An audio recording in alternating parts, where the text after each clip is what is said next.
গ্রাম বাংলার অন্যতম উৎসবের মধ্যে একটি হলো নবান্ন উৎসব।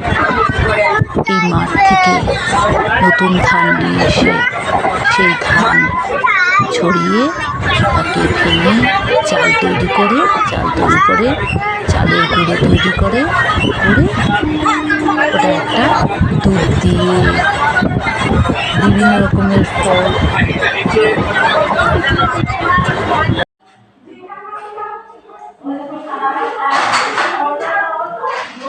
গ্রাম বাংলার এটি অন্যতম উৎসব, নবান্ন উৎসব। দেখেছেন বাড়িতে কীরকম করে সুন্দর করে সাজানো হয়েছে।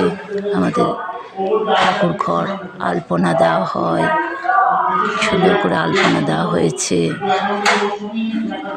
তারপরে গোটা ঘরে ঘরে এই ঘর ওই ঘর সব ঘরে ঘরে আলপনা দেওয়া করা।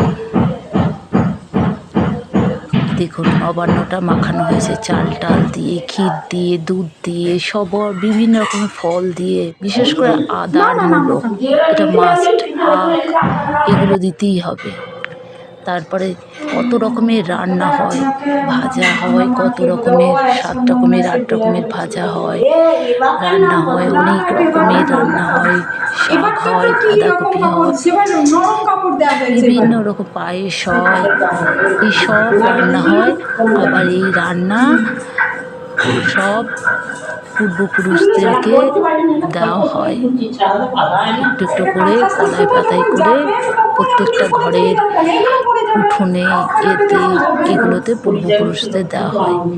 এই নবান্ন উৎসব এখনো পর্যন্ত হয়ে আসছে। এই নবান্ন উৎসব আনন্দ হয়, এই নবান্ন উৎসব।